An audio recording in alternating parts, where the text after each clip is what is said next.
नमस्कार, मैं हूं Amod Srivastava. Amazing thought, amazing message, amazing information की दिशा में आज एक कदम और आगे। आज के इस चिंतन का विषय है दाम्पत्य एक तुला। आपको ये मेरा वीडियो अच्छा लगे तो लाइक करें, शेयर करें और लाल बटन दबाकर सब्सक्राइब अवश्य करें। साथ ही बेल आइकन दबाना बिल्कुल ना भूलें। आज के इस चिंतन का विषय है दाम्पत्य एक तुला। दाम्पत्य जीवन दो शरीर एक प्राण जैसा है। दाम्पत्य जीवन की सफलता के लिए इन दिनों शारीरिक स्वास्थ्य, आर्थिक समृद्धि, शिक्षा और सौंदर्य को ही आधार मानने की रीति बन चली है। निसंदेह सांसारिक जीवन को चलाने के लिए ये सभी बेहद आवश्यक हैं, पर भौतिक उपकरणों से भी पहले गहन आत्मीयता और सघन संवेदना, इसकी उपस्थिति भी दाम्पत्य जीवन की आरंभिक शर्त है। यदि भावनाओं से पति पत्नी एक दूसरे से अर्धांग रूप से जुड़े रहते हैं, उनमें प्रेम एवं आत्मीयता भरी रहती है, तो भौतिक साधन सर्वोपरि कतई नहीं प्रतीत होंगे और बाह्य आकर्षण उन्हें उतने आवश्यक भी नहीं लगेंगे। प्रेम और आकर्षण दो भिन्न तत्व हैं।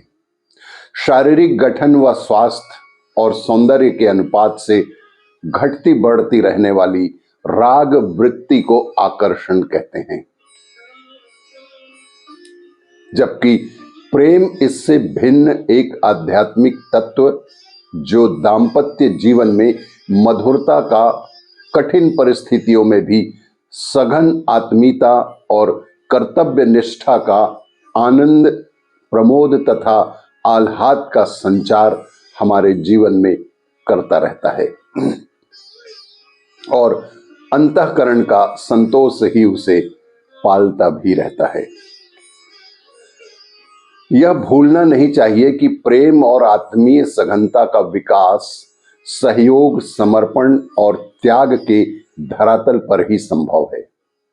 संतुलन और सामंजस्य एकांगी नहीं होता। एकाकी प्रयत्न से सामंजस्य का प्रयास प्रायः निरर्थक ही सिद्ध होता है। ये तुला के दो पलड़ों को संतुलित रखने के लिए समतुल्य भार की वस्तुएं ही दोनों ओर रखनी होती है। नाव के दोनों सिरों पर बैठे लोगों में परस्पर संतुलन न हो तो नाव डगमगाने लगती है और उसके डूबने का खतरा भी आ खड़ा होता है। दाम्पत्य जीवन में बराबरी का सहयोग और सहकार बेहद बेहद आवश्यक होता है। इस सघन सद्भाव का विकास तभी होता है जब दाम्पत्य जीवन का लक्ष्य उदात्त हो।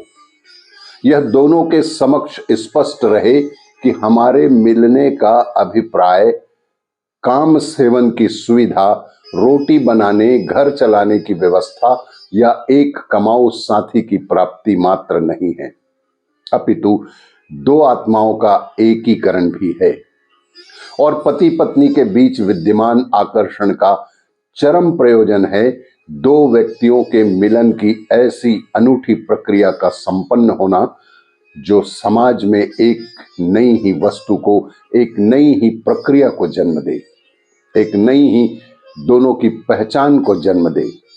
नर नारी के बीच ऐसे अद्भुत घुलनशील तत्व हैं कि यदि वे दोनों गहन स्तर तक परस्पर मिल सकें तो एक नया संयुक्त व्यक्तित्व उत्पन्न होता है और उसके प्रभाव से दोनों अपना पुराना स्तर खोलकर नए स्तर के बन जाते हैं।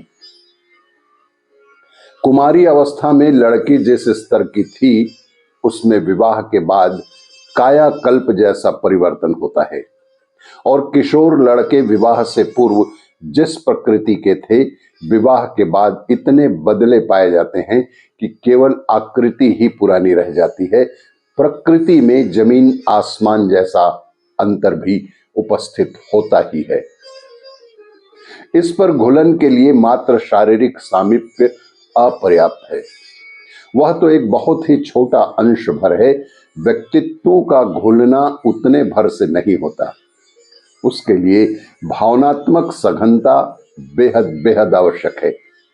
और यही सघनता वह स्थिति लाती है कि एक प्राण दो शरीर का आभास होने लगे, कि जैसे दाम्पत्य एक तुला के जैसे मालूम पड़े। उस स्थिति में दोनों का ही एक दूसरे पर पूर्ण अधिकार भी हो जाता है। और यही दाम्पत्य जो है एक तुला के रूप में हमें जीवन भर सुखी रखता है। आपको ये मेरा वीडियो अच्छा लगे तो लाइक करें, शेयर करें और सब्सक्राइब अवश्य करें। धन्यवाद।